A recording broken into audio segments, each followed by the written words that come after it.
नमस्कार दोस्तों। आज हम बात करेंगे सीएचएस प्रवेश परीक्षा 2017 के प्रश्न पत्र के बारे में। क्योंकि सीएचएस की जो प्रवेश परीक्षा होती है उसमें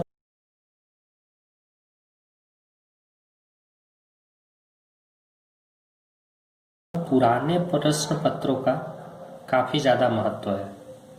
आप हर बार देखेंगे कि 10 से 15 प्रश्न ऐसे होते हैं जो बार बार रिपीट होते हैं। तो हम देखते हैं 2017 के प्रश्न पत्र को। क्लास 6 पहला प्रश्न है कि हिंदी दिवस कब मनाया जाता है। तो हिंदी दिवस 14 सितंबर को मनाया जाता है। दूसरा प्रश्न है अ, ई, उ, री, ए तथा ओ कौन से स्वर है। तो दूसरे प्रश्न का सही ऑप्शन है ह्रस्व स्वर। ह्रस्व स्वर। रामचरितमानस के रचयिता कौन है। तो रामचरितमानस के रचयिता तुलसीदास है। और वहीं अगर पूछ लेता रामायण के रचयिता कौन है तो महर्षि वाल्मीकि। यह प्रश्न 2020 की प्रवेश परीक्षा की दृष्टि से भी काफी इम्पोर्टेंट है। अब हम देखते हैं प्रश्न नंबर 4। वह स्वयं गाड़ी चला लेगी, इस वाक्य में निजवाचक सर्वनाम कौन सा है। तो स्वयं जो है वो निजवाचक सर्वनाम है। जिन शब्दों के एक से अधिक अर्थ हो उन्हें क्या कहते हैं। तो जिन शब्दों के एक से अधिक अर्थ हो उन्हें हम अनेकार्थी शब्द कहते हैं। निम्न में से कौन सा शब्द शुद्ध है। तो यहाँ पर हम देख रहे हैं वहिनी है, वाहिनी है, वाहिनी है और एक है वाहिनी। तो जो वाहिनी है ये शुद्ध है क्योंकि इसका अर्थ होता है सेना और फौज। किस भाषा की लिपि देवनागरी नहीं है। तो हम देख रहे हैं संस्कृत है, हिंदी है, पाली है और चौथा ऑप्शन अंग्रेजी है। तो जो अंग्रेजी भाषा है उसकी लिपि देवनागरी नहीं है, जबकि संस्कृत, हिंदी, पाली और भी भाषाएं मराठी, कोंकणी, सिंधी, कश्मीरी, हरियाणवी, इन सब भी भाषा की लिपि जो होती है तो देवनागरी लिपि होती है। तो ये भी प्रश्न कई बार आ चुका है, इसको एक बार आप नोट कर सकते हैं। 8वां प्रश्न है हिंदी वर्णमाला में कुल कितने व्यंजन ध्वनियां होती हैं। तो हिंदी वर्णमाला में 35 ध्वनियां होती हैं। कितनी होती है? 35। 10 जो होते हैं स्वर होते हैं। फूले न समाना मुहावरे का अर्थ क्या है। फूले न समाना मुहावरे का अर्थ है अत्यधिक प्रसन्न होना। 10वां प्रश्न है हिंदी में तत्सम शब्दों के स्रोत का क्या आधार है। तो हिंदी में जो तत्सम शब्द होते हैं उनके स्रोत का आधार संस्कृत है। शब्द जो होते हैं मूलतः 4 प्रकार के होते हैं, तत्सम, तद्भव, तेसज और विदेशज। जो तत्सम होते हैं वो ज्यों का त्यों होते हैं संस्कृत भाषा का। इसका कुछ उदाहरण हो सकता है जैसे अश्रु, चंद्र, कर्पूर। और जो तद्भव होते हैं संस्कृत के विकृत रूप होते हैं, जैसे अश्रु का विकृत रूप हो गया आंसू, चंद्र का विकृत रूप हो गया चांद और कर्पूर का विकृत रूप हो गया कपूर। वहीं देशज शब्द जो होते हैं क्षेत्रीय भाषा के प्रभाव के कारण ये जनते हैं। जैसे गांव में कहा जाता है खुरपा, भोपू, तेंदुआ, फटफटिया। वहीं विदेशज शब्द जो होते हैं दूसरी भाषाओं से, जैसे अरबी में होता है शासन, अरबी उस अखबार, अदालत, आदमी। वहीं फारसी शब्द है अदा, आईना, आवारा। उर्दू ये भी विदेशी शब्द है, ये तुर्की भाषा से आया है। वहीं अंग्रेजी का कुछ विदेशी शब्द जैसे अस्पताल, अफसर। इस टाइप के प्रश्न सीएचएस की प्रवेश परीक्षा में बार बार पूछे जाते हैं। क्लास 6 की जो और 11वां प्रश्न है प्रेमचंद की कहानी दो बैलों की कथा में बैलों का क्या नाम है। तो प्रेमचंद की कहानी दो बैलों की कथा में बैलों का नाम था हीरा मोती। उथला शब्द का विलोम क्या है। तो उथला शब्द का विलोम होगा गहरा, क्योंकि उथला यानी उभरा हुआ, तो विलोम होगा गहरा। रेलगाड़ी किस प्रकार के शब्द का उदाहरण है। रेलगाड़ी संकर शब्द का उदाहरण है। संकर इसलिए क्योंकि रेल जो है वो विदेशी शब्द है और गाड़ी जो है वो देशज शब्द है, तो दोनों के मिलन से बना है रेलगाड़ी, इसलिए रेलगाड़ी होगा संकर शब्द। ये भी प्रश्न कई बार पिछली 3-4 सालों से बार बार देखने को मिला है। पृथ्वी का एक पर्यायवाची शब्द क्या है? पृथ्वी का एक पर्यायवाची शब्द धरती हो। और भी जो पृथ्वी की पर्यायवाची हैं उनको एक बार आप देख सकते हैं, जैसे भू, धरणी, वसुंधरा, अचला, भूमि। इसको एक बार आप नोट कर सकते हैं। कारक कितने प्रकार के होते हैं? कारक जो होते हैं 8 प्रकार के होते हैं। अब हम देखते हैं 16वां प्रश्न। 16वां प्रश्न है, मिठास शब्द कौन सी संज्ञा का एक उदाहरण है? यहाँ पे दिया व्यक्तिवाचक, जातिवाचक, कर्मवाचक, भाववाचक। भाववाचक संज्ञा का उदाहरण है मिठास शब्द, क्योंकि मिठास जो है वो भाव उत्पन्न होता है। राम की गाय बहुत काली है। वाक्य में काली शब्द क्या है? तो काली शब्द जो है वो प्रविशेषण है। मोर नाच रहा है।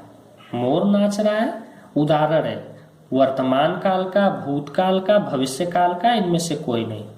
तो जाहिर सी बात है मोर नाच रहा है यानी कि वर्तमान काल का उदाहरण है। चंद्र बिंदु कौन से स्वर कहलाते हैं? चंद्र बिंदु जो होते हैं वो अनुस्वर कहलाते हैं। चंद्र बिंदु अनुस्वर कहलाते हैं। चहचहाना शब्द क्या है? जो चहचहाना है वो समूहवाची है, क्योंकि जो चिड़ियां होती हैं वो चहचह करती हैं, उनकी भाषा चहचह होती है, लेकिन जब समूह में बोलती हैं तो उसे चहचहाना कहते हैं। तो ये हिंदी के प्रश्न हो गए जो टोटल नंबर ऑफ 20 होते हैं। और अगला पार्ट है इंग्लिश। तो उसमें है कि fill up the blank with appropriate article. Eoin Morgan is, तो यहाँ पे जो ऑप्शन है द, ए, आल्सो, एंड, तो आप सबको पता होगा ए, ई, आई, ओ, यू हो तो उसके पहले एन लगता है, तो Eoin Morgan an Irish cricketer, तो इसका तीसरा ऑप्शन सही है। We need a pen to write, तो इसका चौथा ऑप्शन सही है। ये प्रीपोजिशन लगाने को पूछ रहा है, विथ होगा। यहाँ पे पूछ रहा है 23वें प्रश्न में विच of the following is N imperative sentence, तो इसका जो है दूसरा ऑप्शन सही है। इस टाइप के प्रश्न पूछे बार बार जाते हैं, लेकिन आप ध्यान दीजिएगा कि सेम यही प्रश्न नहीं रहेंगे। इंपरेटिव सेंटेंस से रिलेटेड प्रश्न कई बार आपको देखने को मिलेंगे। Fill in the blank with appropriate verb, तो यहाँ पे है कि it raining since last evening, तो इसका सही ऑप्शन होगा हैज बीन। 25 नंबर है abstract noun. Pick of the abstract noun from the following option, तो इसमें जो है डाउट होगा। रोहन, दिल्ली, बाकी सब चीजें ये तो नाउन है। One who is eight sports, तो इसका सही ऑप्शन है athlete. What is the rhyming words of and, तो राइमिंग वर्ड्स वही होते हैं जिनका लास्ट का प्रोनाउंसिएशन सेम हो, जैसे एंड का band. What is the antonyms of the word inhale, तो इनहेल का जो एंटोनिम्स होगा वो एक्सहेल होगा। What is the meaning of expression spick and span, तो इसका होगा स्मार्ट एंड क्लीन। 29वें ऑप्शन का तीसरा, 29वें प्रश्न का तीसरा ऑप्शन सही है। 30वां प्रश्न है which of the following sentence is in future progressive tense, तो एक बार आप ध्यान से फ्यूचर प्रोग्रेसिव टेंस क्या होता है, पास्ट प्रोग्रेसिव टेंस क्या होता है, प्रेजेंट प्रोग्रेसिव टेंस क्या होता है, जरूर पढ़ लीजिएगा। तो इसका दूसरा ऑप्शन सही है। What is the synonyms of the words joys, तो इसका होगा प्लेजर। तो इसमें जो है चारों ऑप्शन आप इनके सिनोनिम्स को एक बार नोट कर सकते हैं। यहाँ पे तो इसका सही है प्लेजर। 32वां प्रश्न है which of the following is the correctly spelled word, तो इसमें सही क्या है, तो कमिटी।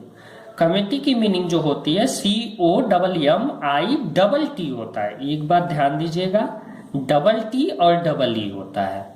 यहाँ पे M भी डबल, T भी डबल और E भी डबल। तो ये भी प्रश्न पिछले 2-3 बार पूछ चुका है, तो एक बार इस आपके 2020 की प्रवेश परीक्षा की दृष्टि से काफी इंपॉर्टेंट है। हाँ, ए बेबी डियर इज कॉल्ड, तो उसको कहते हैं फॉक्स, दूसरा ऑप्शन सही है। Shyam is the most intelligent boy in the class, इस टाइप के सेंटेंस भी आप देख सकते हैं।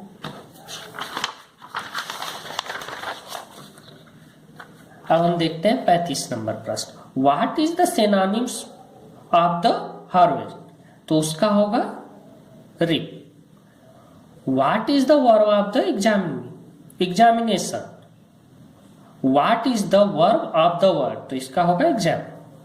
Second option, which of the following is a first person noun, तो हम सबको पता है कि first person, second person, third person क्या होता है। तो फर्स्ट पर्सन जो होते हैं आई वी, और सेकेंड पर्सन होते हैं दे और वी यू, और थर्ड पर्सन ही सी। तो आप इसको भी एक बार देख लीजिएगा, इसका सही ऑप्शन होगा वी, 37 का A. What is the past participate of the put, तो put it. Which of the prefix word you add to the word, तो वी हैव, तो इसका होगा miss we have. Which of the following is an actually verb of the present tense, तो इसका हो जाएगा है।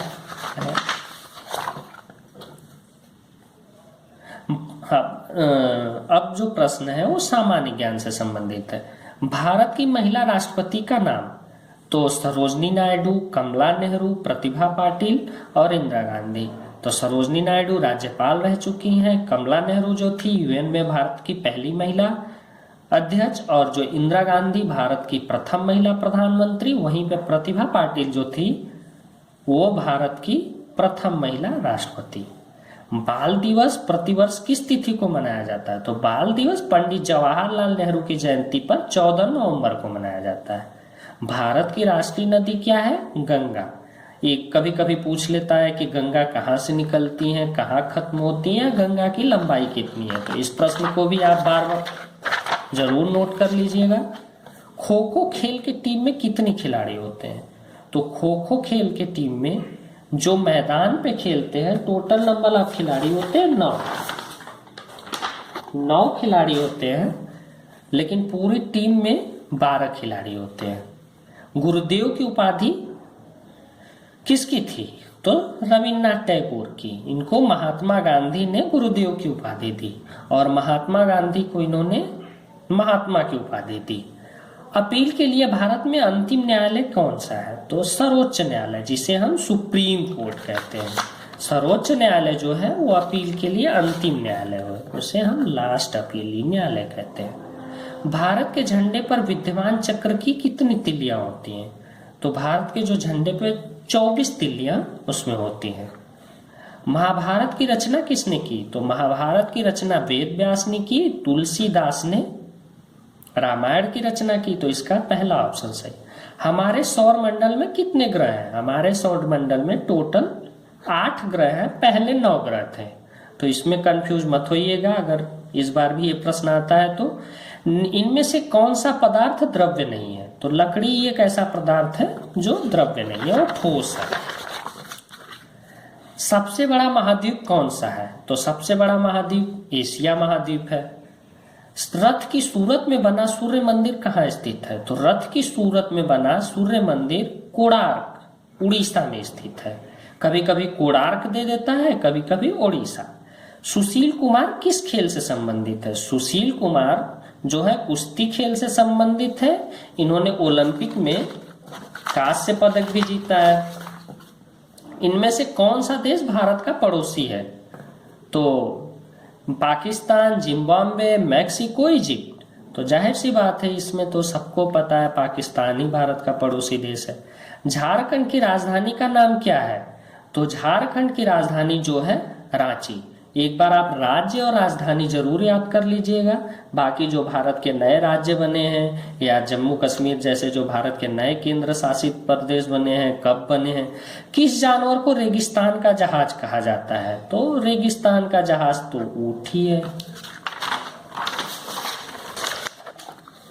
अप्रैल 14 को मनाया जाता है तो अंबेडकर जयंती। क्या है कि गणतंत्र दिवस जो होता है वो 26 जनवरी को होता है, श्रमिक दिवस 1 मई को, और शिक्षक दिवस 5 सितंबर।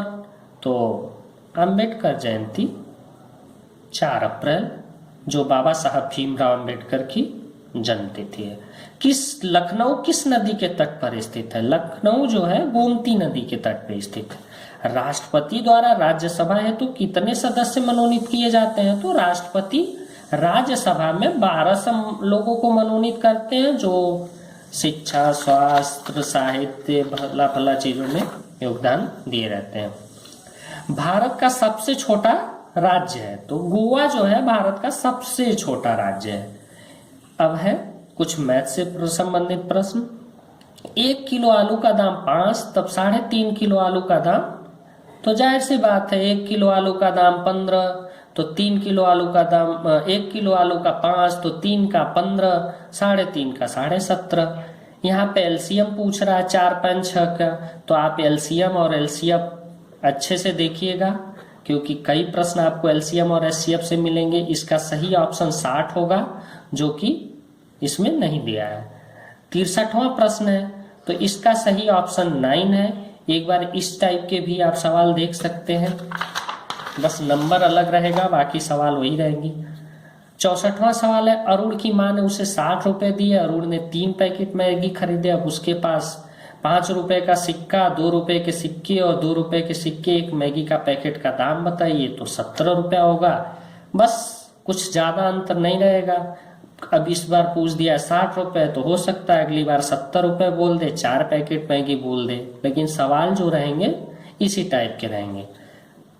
एक आयताकार बगीचे का परिमाप 76 मीटर है। यदि बगीचे की चौड़ाई 18 मीटर है तब बगीचे का क्षेत्रफल, तो आप इसको भी देख लीजिएगा कि क्षेत्रफल कैसे निकालते हैं अगर बगीचे का परिमाप दिया हो, लंबाई दिया हो, या हम अपने अगले वीडियो में पूरी कोशिश करेंगे कि इससे भी रिलेटेड कुछ आप लोगों को बताएं। इसका सही ऑप्शन 4 है। बाकी जो 66 नंबर सवाल है इसका सही ऑप्शन 102 है। 3 अंकों की सबसे बड़ी रोमन संख्या, तो सबसे बड़ी रोमन संख्या 3 अंकों की, ऑप्शन नंबर 3। तो आप एक बार कोशिश करिएगा कि 1 से 1000 तक जो रोमन अंक है उनको जरूर नोट कर लीजिएगा। 1 से 1000 तक बार बार कोशिश करिएगा। कभी 3 अंकों का पूछता है, तो कभी 4 अंकों का, कभी 2 अंकों। एक दिन का कितने प्रतिशत? 36 मिनट होगा, तो 2.5%। यहाँ पे कोण पूछ रहा है, जिसमें जाहिर सी बात है त्रिभुज का जो तीनों कोण होता है 180 होता है, तो 2 दिया है, 30 और 75, 105 हुआ, प्लस 75 तो हो जाएगा। हम देखते हैं प्रश्न नंबर 71। अगर 1 रुपए के सिक्के का वजन 388 ग्राम हो तो 1000 सिक्कों का वजन तो 48 किग्रा 500 ग्राम। अनुक्रम में उपस्थित संख्या है 12। ऐसे भी प्रश्न बार बार आते हैं।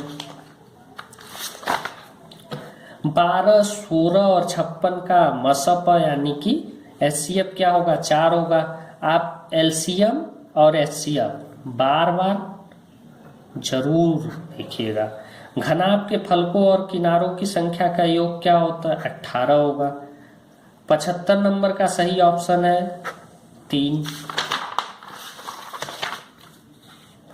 2 सप्ताह 3 दिन और 3 घंटे, तो 2 सप्ताह में टोटल कितने घंटे होंगे? 3 दिन में कितने घंटे होंगे? और 3 + 3 घंटे अगर हम जोड़ देंगे तो 411 घंटे होंगे। 29 से विभाजित 3 अंकों की सबसे बड़ी संख्या, तो जो यहाँ पे 957 और 986 दोनों विभाज्य है, लेकिन सबसे बड़ी संख्या पूछ रहा है तो 986 होगी।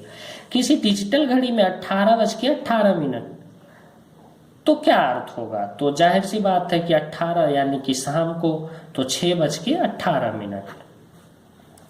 20 लीटर, तो 20 लीटर को हम मिलीलीटर में लिखेंगे तो 20,000 मिलीलीटर होगा। तो आप देख सकते हैं लीटर को मिलीलीटर में कैसे और किलोमीटर को मीटर में कैसे, इसको भी आप एक बार देखिएगा। प्रश्न नंबर 80। ताजी मछली का वजन सूखने के बाद 1/3 हो जाता है। एक ताजी मछली का वजन 2 kg है, तब 15 सूखी मछलियों का वजन 10 किलोग्राम होगा।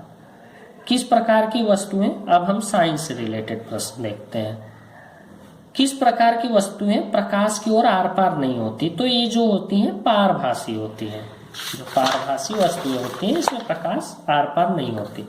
वह यंत्र जो विद्युत परिपथ को बंद करने के लिए प्रयोग किया जाता है, स्विच आप घरों में देखते ही होंगे कि अगर लाइट फैन ऑफ करना है तो स्विच ऑफ कर देते हैं, या बल्ब ऑफ करना है तो स्विच ऑफ कर देते हैं। कॉमन सा प्रश्न है।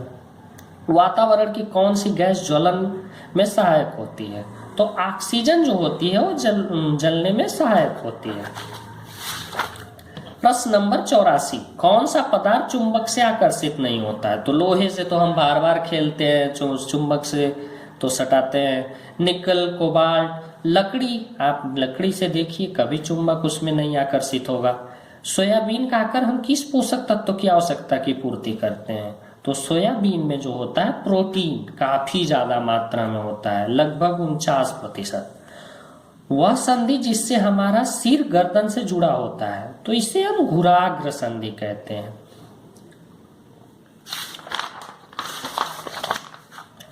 दांतों को स्वस्थ रखने के लिए कौन सा तत्व आवश्यक है?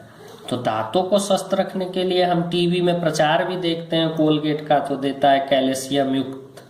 तो कैल्शियम की जो मात्रा होती है वो दांतों को स्वस्थ रखने के लिए काफी जरूरी है। विटामिन डी के अभाव से कौन सा रोग होता है? तो रतौंधी होती है। विटामिन डी के आप एक बार देख सकते हैं कि बेरी बेरी किससे होता है, रिकेट्स किससे होता है, स्कर्वी। ये प्रश्न काफी ज्यादा इंपॉर्टेंट है। मनुष्य के शरीर में कुल कितनी हड्डियां होती हैं? तो मनुष्य के शरीर में 206 हड्डियां होती हैं। कौन सा पुष्प का भाग्य नहीं है? तो वाहेदल जो पुष्प का भाग है, स्त्री केसर जिसमें पुष्प उत्पन्न होता है, और पुंकेसर जिसमें छोटी छोटी पत्तियां होती हैं, और पत्ती जो है वो पुष्प का भाग नहीं होती है। सजीव वस्तुओं के लिए आवश्यक है, सजीव वस्तुओं के लिए भोजन करना भी आवश्यक है, सांस लेना भी आवश्यक है, और पानी भी आवश्यक है। हाँ, हम बिना कपड़ा पहने भी जिंदा रह सकते हैं। पृथ्वी पर उपयोग करने वाले जल की मात्रा है, तो हम सबको पता है कि जल की मात्रा सीमित है, असीमित तो हो नहीं सकती।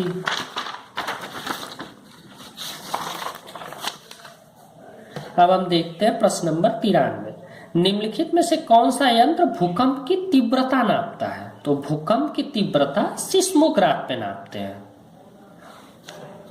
भूकंप की तीव्रता सिस्मोग्राफ में नापते हैं। निम्नलिखित में से कौन सा एक तारों का समूह नहीं है? तो ओरियन, अर्जा मेजर और स्कॉर्पिनस ये जो है वो तारों का समूह है, जबकि शनि क्या है? तारों का समूह नहीं है। दिल्ली से मुंबई के बीच की दूरी नापने का मात्रक क्या है?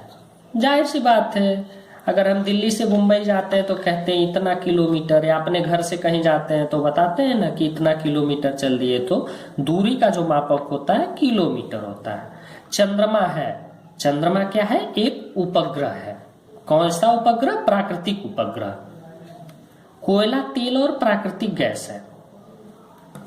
कोयला, तेल और प्राकृतिक गैस है, तो इसका क्या है? एक 98। प्रश्न नंबर हम 98 देखेंगे। चाल का एसआई मात्रक है, चाल का एसआई मात्रक मीटर प्रति सेकेंड होता है। निम्नलिखित में से कौन सीमेंट और कंक्रीट बनाने में उपयोग होता है? तो सीमेंट और कंक्रीट बनाने में चूना पत्थर का उपयोग होता है। पुनः चक्रण संभव नहीं है, तो हम कागज का भी फिर से कुछ इस्तेमाल कर सकते हैं, कांच का भी इस्तेमाल कर सकते हैं, प्लास्टिक का भी इस्तेमाल कर सकते हैं। आप देखते होंगे कि कूड़ा बीनने वाले कांच भी उठा ले जाते हैं, पेपर भी ले जाते हैं, प्लास्टिक भी ले जाते हैं। अगर उसका फिर से उपयोग नहीं होता तो शायद न ले जाए, लेकिन ईंधन, जो ईंधन है उसका हम फिर से पुनः चक्रण संभव नहीं है। तो 2017 का पेपर हम सॉल्व किए हैं, बाकी ये काफ़ी उपयोगी है आपके 2020 की परीक्षा के दृष्टि से। अब हम फिर से कोशिश करेंगे कि 2018-19 का भी पेपर आपको सॉल्व करके प्रोवाइड करवाएं। अगर आपको हमारा वीडियो अच्छा लगा तो हमारे चैनल को सब्सक्राइब जरूर करिएगा। धन्यवाद।